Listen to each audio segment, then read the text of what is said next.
So, Carl, you don't have high opinions of the Zoomers. Not very high. Right. It's not my opinions of the Zoomers. It's not their fault that they are like they are. Right. What are they? Shots fired. They're kind of isolated, disconnected, and it turns them into a kind of people that haven't really existed before, I think. Right. And it's hard to say what the consequences of that's going to be, but understanding themselves as part of a greater whole is definitely a problem for the Zoomers, and understanding why not having things is also a difficult thing. Okay. I'm going to run some defense of the Zoomers here, I know. or at least half of them, because I think we're bifurcating into a salvageable camp and the children of the algorithm that are going to devour civilization. You're a millennial, aren't you? Late millennial. Okay. So we've got all of the generations. If it helps, I hate the millennials more than the Zoomers. And the Zoomers, I feel... Carl, we were getting along just fine. The millennials are the problem. The Zoomers... Well, the Gen Xers raised both of us, so... Well, kind of, but the Gen Xers are a very unimpactful generation. We didn't set any rules. That's the problem. Yeah, I know that is the problem. And so the millennials set a bunch of rules that turned the Zoomers into what they are now. I'm going to lay out my stool, right? Z's, X, XYZ, millennials, XYZ, we can chat about it. The X is to blame for everything. And no, it's the boomers. It's the boomers. It's honestly the boomers. The problem with the X's is that they accepted boomer framing on almost everything, but knew that there were problems with it. That's why I say that. And so essentially checked out. Yeah. So my generation is guilty of shirking duty, but at least they didn't impose a terrible order like the millennials did. But I mean, it's consequences of having shirked the duty to be rule givers. It's like passing down generational curses, and those that break them. That's why I go with X. But yeah, obviously, about boomers completely understood that. The boomers are kind of a consequence of the generation before them shirking their duty of making sure they understood they were of this place and time. Well, they did have a few wars to fight, and they were slightly thinner. So I'm not saying that there was no reason for it. Yeah. Well, if you want more on a effeminate left-wing exterior with a secret reactionary underbelly, you can subscribe to our website for as little as £5 a month and watch what might shock everyone that is my magnum opus, which is actually The Politics of Life is Strange, like my favorite game of all time. Remember to use promo code BIRTHDAY, because this is our birthday week, to get 33% off for 3 months. Yes. So if you want to watch 2 hours of how the left-wing characters in it are walking red flags and the Baptist gun-toting veteran who's accused of being paranoid is right about everything, go and see me and Harry play dress up. And Carl can spell my name. Everyone was really impressed with this, though. It's done really well in the last 24 hours. And the thing is, we don't often do content that is heartwarming here just because the decay is palpable all around us. Yeah. This was a proper labor of love by me. So, you can call me Cope if you like, but go indulge in my teenage girl taste. Anyway, there's been a recent survey out from the American Survey Center, and it has some interesting information as to the attitudes of Generation Z contrasted with all of the other generations. There's some general demographic stats that, so this is America, remember, but we are an American vassal state, so similarly applies. Half of Generation Z is white compared to 71% of boomers, so large cultural and ethnic shifts. More than 1 in 3 Gen Z adults identifies as religiously unaffiliated, roughly twice as many as baby boomers, so they are deracinated from metaphysics. Gen Z adults are more than 5 times likely than baby boomers to identify as LGBTQ. That's 23% compared to 17% of millennials and only 5% of boomers. Policy Exchange and Stonewall numbers put them about 1 in 4. Having left school, they have a non-heterosexual or non-typical gender identity. I think it might be worth adding, though, that a lot of them will consider themselves, like half of them will say, I'm bisexual. Yes. And then end up with the member of the opposite sex anyway. Yeah, well, so the weighting here is as long very... as they've ticked the fashion box before actually being heterosexual, as long as you've ticked that diversity box so that you're part of the crowd, then you can crack on and carry on. Well, the weighting here is very telling because it's 31% of Gen Z men and only 16% of... 31% of Gen Z women, only 16% of Gen Z men. Yeah. So that means that there's lots of women identifying as bisexual and then having male partners. Yes. Really interesting stat. Less than half of Gen Z adults believe that being gay or lesbian is an innate quality. So there is a social component to that cannot be questioned from both left and right. Hang on a second. Say that again. Less than half believe it's an innate reality. Quality. quality. So it's a choice. The born this way argument is not holding for Gen Z. Right. But you're talking about a generation where logic and reason no longer applies. Yeah, but it's not even that. Well, this is about the sort of postmodern influence on our identity construction, isn't it? Because the argument against the argument for gay rights was always, well, we're born this way, we can't help it, and therefore, and that's obviously the one I grew up with. But if the postmoderns have been undermining that and saying no, it's all about the freedom of the will and free choice. And acceptance and tolerance. But if that's the case, well, then I can say, no, I don't tolerate homosexuality and you should just choose not to be gay, which you've told me you can do. So you're choosing to be oppressed, so I don't actually have to be very sympathetic to that. Which is why support, and there's a bar graph in here later, support for gay marriage has gone down only among Zoomers in the last 3 years. Yeah, they can just choose not to be gay, according to the Zoomers. How verboten. Also, the interesting thing is 31% of Zoomers report they've spent at least some of their teen years talking to a therapist. What are we doing to kids? Which is terrible in itself. I mean, like, you know. 30%, you say? 31. Yeah. I'm genuinely skeptical about the concept of therapy. Having been through it, yes.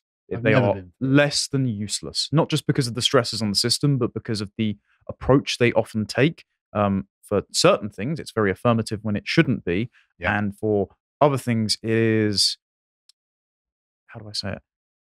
It doesn't get to the root of the issue, particularly for men who, rather than talking about their problems, need practical applications to work through their issues. But it's also just reinforcing the managerial left-wing paradigm. Yes. It's like, okay, everything is rationalistic at its bottom, and so at the very base of it. And so if you're having a problem with what modernity has done to you, go and talk to the therapist, and they will reinforce modernity and try and make you okay with it. Your well-being is conditional on an institution that has been set up in response a managerial to institution. Yes. What one asterisk here. So I heard this. I was on campus the other day, and I heard this exact same thing. And my ears pricked up. I heard it just recently, and then I've heard it now here. So a couple of asterisks. One, it's about the type of therapy relevant to the patient. If you get that wrong, the recipient will come away and discredit that therapy.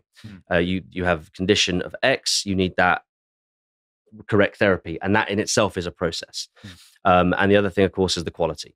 So if you're referring to, I presume what you refer to is the amount of CBT and Talk Plus that's available on the NHS. That is not the same as being in front of a private top brass therapist in whichever realm that specifically relates. So if you've got psychodynamic requirements and you're in CBT, you're nowhere near behavioral yet.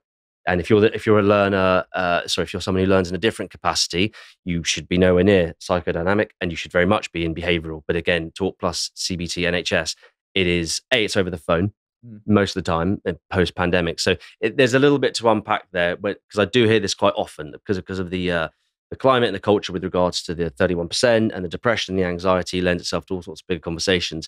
But therapy is now being massively undermined and denigrated. And I think there's a few nuances there. Well, I'm sure that a session with Jordan Peterson is much better than anyone at the NHS. So it isn't that type of discipline. That'll do. You know. Yeah. But I think if you just had these people in the woods chopping logs, then that would be better than any kind of therapy. Yeah. That goes without saying. So base camp level, of course, absolutely. And crutches and excuses and absent fathers and video games and social media, of course, same page.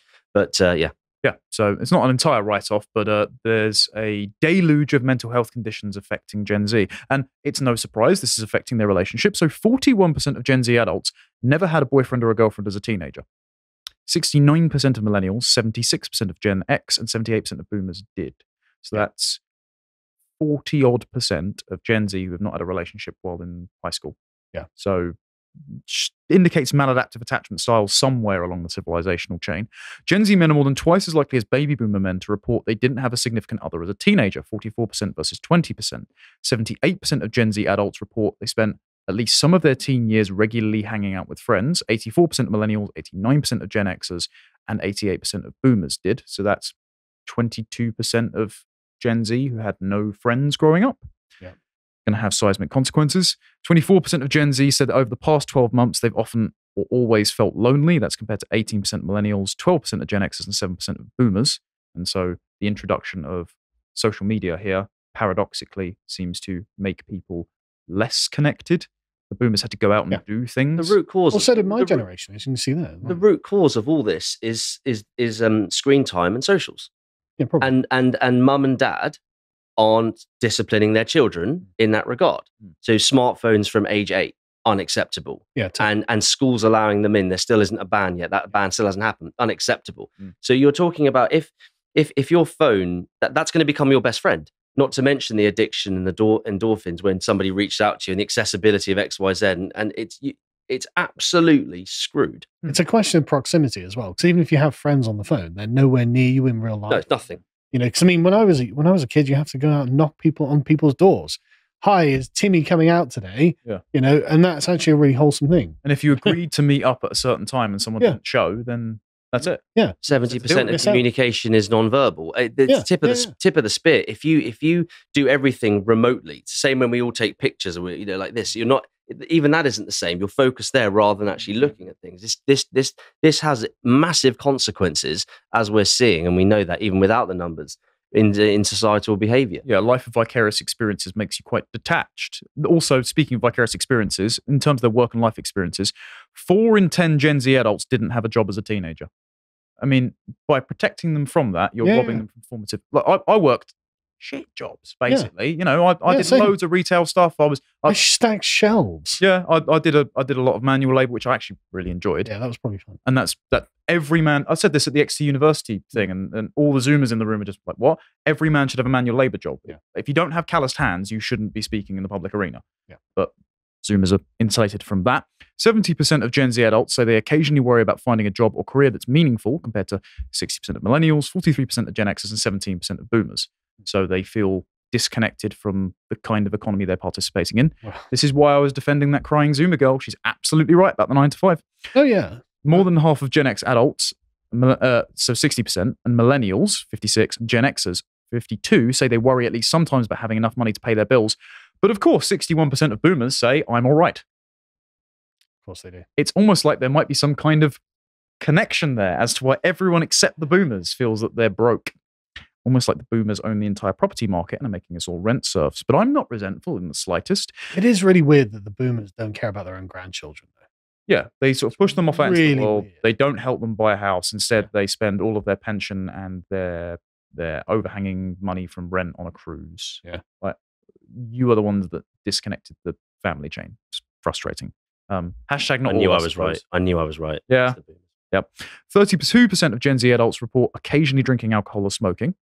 But 43% of millennials, 52% of Gen X, and 54% of boomers did. Yeah. So the decline in recreational vice consumption is actually... They're not having fun. Yeah, and this is something I was going to tie to your Dan and AA segment that Dan decided to say about how to get laid. He just went, well, go to the pub and chat up a girl. Right. When everyone at the pub is table service ordering, there are fewer people at the pub, and everyone has their phones on them at all times so they can immediately stare down at it. There's just like less eye contact being had. Yeah. There's less social lubricant happening. How many people have not started a relationship on the tube because they've not looked up from their phone? But the amount of marriages and things like that have just been cost because people are plugged in all the time. Throw in the I Hate Men campaign, #MeToo. You don't look at a woman just in case you end up on a charge. So better safe than sorry. And the irony of that is, if you don't abide by that, you're probably more likely to be successful, because there's a ton of Zoomers that are talking themselves out of ever approaching women because of that fear. Yeah. And again, like I've dated abject nutcases. Those girls do actually exist out there, but there is a dead hand hanging on the Zoomer's ability to pluck up the courage to start a relationship, because they're petrified that if they approach a woman in a social context, never mind stranger in the street, that they're going to be hauled up in front of court or something. All this stuff is utterly heartbreaking. But one thing, when I knew about this topic, one thing I was thinking about to crystallize my thoughts are, if you've got whatever age range we're referring to, say 16 to 25, for example, or 18 to 30, if you've got a massive void of masculine men, be they alpha or type A personalities, if you've got a massive void of masculine men, that's going to very much upset and enrage the female populace, their counterparts. So they will turn their heads to other things like left-wing activism and being very, very angry at the world. Particularly if you're on birth control. And hating men as well. And I like to go to source, we all do. That being somewhat older, reflecting back how it was in the 90s and the noughties, it's beyond heartbreaking. If you have that void of masculinity, of get up and go, and you mentioned several social constraints there that prohibit men from doing that, etc., and also social paranoias and tyrannical laws and other such things that are just absolute nonsense. But that void is still going to be created within their female counterpart, and it is going to make them very, very angry, and they will use that very powerful energy in another direction, hence the screaming and shouting that we see. And everyone's now an activist, and it's majorly female orientated. And I'd like to discuss that link. The stats do reflect that, actually. So 43% of Gen Z women identify as liberal compared to 35% of Gen Z men. We've already seen before that there's a massive split among 18-year-old men and women identifying as conservative. They're going completely opposite directions. So that means quite a few of the sexes either won't talk to each other, or, well, the women will just have to follow men's politics eventually if they want to. They're moving further to the left. The women are moving further to the left, and men are moving further conservative. And that presents all sorts of issues, because that left wing and right wing typically doesn't produce harmonious outcomes. And left wing women probably don't want left wing men; they want right wing men. Yes, which is the elephant in the room, which I'd love to talk about. So that means exciting hookups, broken homes. That's what's going to happen. Just one of many. Yeah. I keep looking at this, drank alcohol and felt lonely or isolated. There's an interesting inversion here where it's basically the exact opposite. And I'm just thinking about it because, I mean, when I was a teenager, on like the weekends, I lived in Germany. So when you're 16, you can buy beer. Right? So it's actually possible to legally get hold of alcohol. Of course, you try and get, before you try and get someone who's a bit older to buy you some booze. So you can go sit in the local park, drink beer and be a prat with your friends. In Minecraft, of course, you never did anything illegal. And this was just totally normal. This is what you would do on the weekends with your mates, right? And then you try and sneak back in. Hopefully your parents would be in bed, so you wouldn't crash around the house. And they wouldn't be able to smell the booze, right? And obviously we didn't feel lonely or isolated. And I'm just fascinated by the inversion here. 61% of Zoomers feel lonely and isolated, and only 32% of them drank alcohol or smoked pot or cigarettes occasionally. I'm a bit worried about the pot thing, because you can smoke pot on your own and it's not really a big deal. You can't really drink on your own. It's not very fun, actually, especially when you're a teenager. So to include these in the same category, I think is a bit strange, because they're not the same, actually. And the boomers didn't really smoke pot either. And also, it's only accessible on large scale in certain American states, whereas in certain countries it's... But the boomers, like, I know that someone about, what about Woodstock and the hippies? It's like they were a pretty narrow band, actually, the boomers. The average boomer will have gone to a pub when they're about 16, 17 years old. And they would have smoked cigarettes, but not pot. And in fact, in the boomer mindset, there's quite a prohibition against pot, even to this day. They just reflexively don't like it. I think the 61, the felt lonely or isolated often, when for the Z. So at that time, at that age, when I felt lonely, I went for a run. When I felt isolated, I started boxing. When I felt lonely, I lifted weights. When I felt isolated, I did push-ups. Now, I'm not saying that that's relevant. I'm not saying that people should be like me or that they should be my mindset, but adapt and overcome. So if you're feeling those things, you go out and you create. You put the fists up, and I don't think that's happening. I think that it's depression, therapy, medication, and it's coping mechanisms rather than overcoming mechanisms. Yeah. So because really, like if I felt lonely or isolated when I was a teenager, I'd just go over the street and knock for my mates and see what they were doing, and I'd go around and knock for a bunch of people, see what they were doing, and then a couple of them would come out or whatever, and then you're not lonely and isolated. But obviously the Zoomers just don't seem to do that. They don't have those options. Well, one factor is 70% of Gen Z adults use social media daily. Compared to 55%, 67% of millennials, 59% of Gen Xers, and 51% of boomers. And 75% of Gen Z women are using it daily, multiple times a day. They don't, the stuff you're talking about, obviously I grew up exactly the same. They don't want to knock on the door and do the interaction and play in the street. And they don't want that. They want the endorphin hit of the little red circle with the little white number. Nothing else will do. Oh, I'm totally in favor of literally banning mobile phones for under 16s. Phone-free childhood. Like, I mean, maybe like Nokia style. You can have the flip, like we all had. You can have the Nokia so you can flip. send a text message, meet me at where I'm safe, I'm here. But even playing Snake is too far. No, I agree, actually. Maybe Snake, because it's not really that interesting. No, hardline. I'm happy to go for the hardline. That is hardline. Far, right? But the point is, a communications device so you can be like, I'm safe, or I'm getting the taxi, or whatever it is. Fine. 15, 16 years old. But an iPhone, smartphones, absolutely not. Under 16. No. Yeah, under 16s, no smartphones. I would be definitely on board with that. And that's the only way we can sort this out. I think so. And that's where the bifurcation will emerge further as well, because you will have kids that are raised in healthy, happy, socially stable environments versus children of the algorithm. And you're seeing this bifurcation emerge. And this is the last stat I'll read from this before I'll just briefly move on.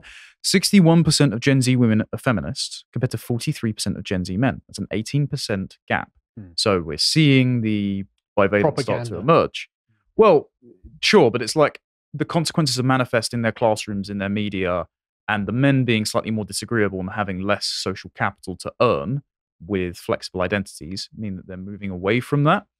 And this results politically in this fascinating study that Onward did late last year. And this is between 2010 and 2018. And so they looked at social attitudes, both how they feel about themselves and how they feel about politics. So they said the share of 16 to 24-year-olds, this is pre-lockdown, recording symptoms of depression or anxiety rose by 40% from 18 to 25%. This rise was among young women, specifically, whose rates of depression or anxiety rose from 21.7% in 2010 to 31.3% in 2018, a 44% increase over the period. Obviously to do with social media, right? It's incontestable. Yeah. The fascinating one is from pages 20 to 21 in the report about their political attitudes. There are two strains of political thought among Generation Z. This is the chart for net support for different forms of governance by age. And the boomers are very in favor of democracy because they believe in the boomers. History. Look at the 18 to 24 range. 50% of them want to put the experts in charge. Yeah. Right? So that's what my friend Mary has said, the post-democracy swarm of net zero stewards. The technocrats. Trust the science. Exactly. But then, close on their heels, strong men who can ignore Parliament and the army. So, since 1999, military rule among 18 to 24-year-olds has risen fivefold from 7 to 44%. Support for a strongman leader has more than doubled from 25% to 60%. So there is a contingent of basically Franco was right. Why would we want the woke army in charge? General Milley. They're not saying the woke army. And this is the UK that's what they're going to get. We're still a woke army. Partly RAF, yeah. But what they're hoping for is not that. Yeah, I guess so. They're thinking the Platonic British Army. It's not just the RAF, it's everywhere. It's everywhere. But they're thinking... they're thinking Michael Caine in Zulu. Yeah. This stat is... I'm still trying to process that stat. This is... Yeah. Like net support for under 30s for putting a strong man who can import... for a dictator. Yes. Yeah. 47% army rule, 62% strongman leaders who can ignore Parliament. That was specifically in the question. So Gen Z overwhelmingly voting in favour of absolute monarchy. Yeah. If only it weren't Charles. What a shame. And so I just wanted to round that off with, yes, you might disparage the Zoomers for some of their culture. Turns out there's a large contingent that probably watch us that keep coming up to us at events who can be fixed. I'm not sure putting a dictator in charge is fixing it, actually. Only in the Hoppian sense.